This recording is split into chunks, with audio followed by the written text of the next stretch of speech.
He's been around for over 25 years in the Burke, Virginia area as a really, really special trainer, and a lot of people just don't know his story. It's nice. People know of him as a soccer coach, but no one really understands the intricacies of how he became Hugo. No one understands the depths and the impact that he's made across so many players. I spend a lot of time in the garden. Go, go, go, go. This is like my hobby after soccer. Everything here I build and do it myself. So a lot of work to do. I was born and grew up in South Vietnam on December 1949. Nha Trang is a very nice city next to the ocean. I graduated high school in 1969, and my parents decided to give me the opportunity to go over and study in West Germany at that time to avoid to be drafted into the war, and going overseas to study is a big thing. Hugo was attending the University of Munich, getting his engineering degree, and at the time he didn't speak a lick of German. I wasn't so scared. I look forward to that opportunity, and I know myself that I can do that. So I have a very big confidence. At that time, I started watching the Bundesliga, and I started playing pickup with the German students, and that's why I developed a love for soccer.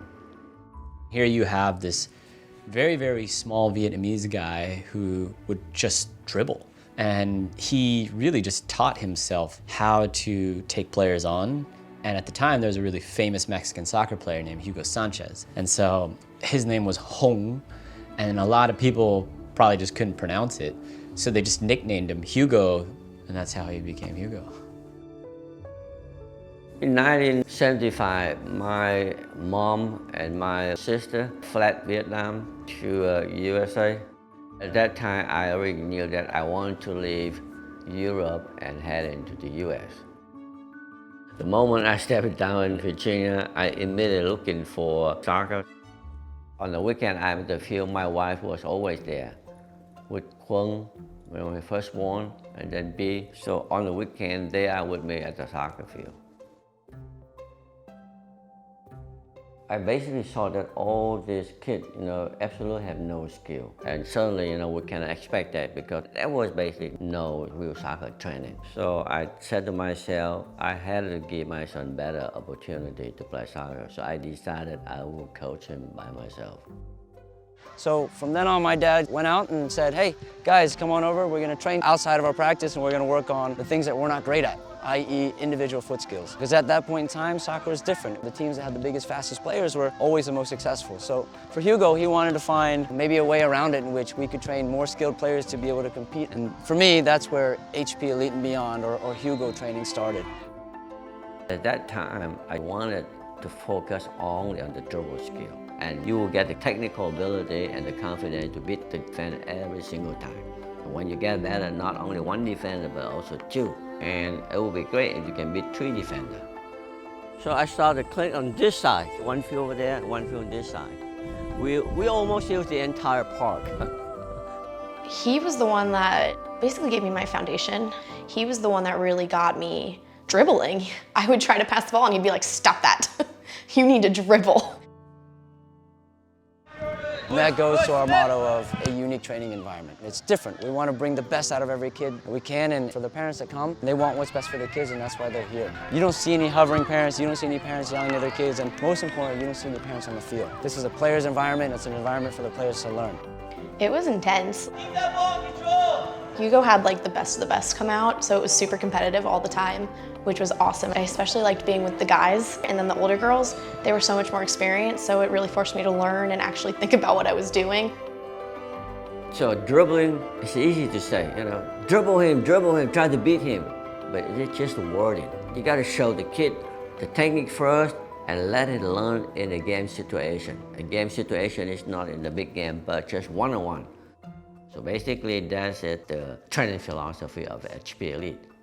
Life is a game, soccer is serious. Yep. Look how small we were. And he would just be like, dribble, just try it.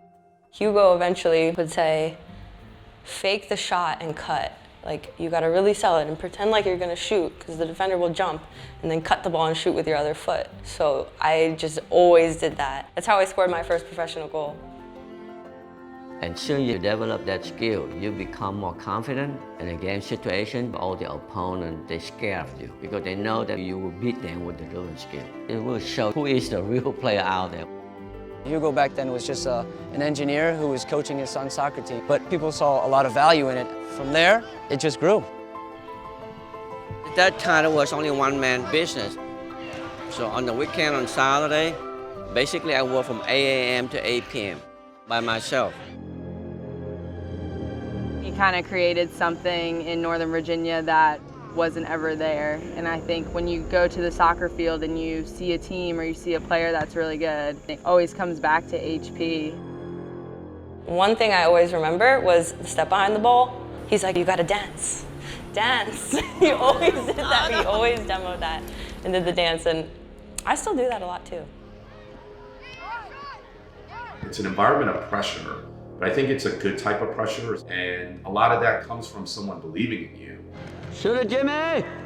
All this year, I see a lot of kids growing up. Now they have their own family, graduate from school, they become someone in the society, but they always come back, and it's not just the soccer skill that Hugo gives. It's about the confidence in life. You don't let anybody bully you in daily life, on the field. I believe this is the best tool to help you in life. Now look back at all the soccer time that I spent with soccer. I just realized that it's not about winning, about the game or anything. It's just about the love. To us, it's not about soccer anymore. It's more about family, and it's more about kind of where the relationship has evolved for us. So. There will never be another Hugo in this world. And even his grandchildren call him Hugo. It's not like a transaction, it's an actual opportunity for people to grow. And I think that's what makes the whole experience so different, and why a lot of players have a deep affinity for Quan, for Hugo, for a lot of the coaching staff, is that they fundamentally believe and know how much the program has helped them become better players and really grow into who they are. So it takes about 10 years for the first blooming. So when I celebrate my 80 years old birthday, I might see the flower.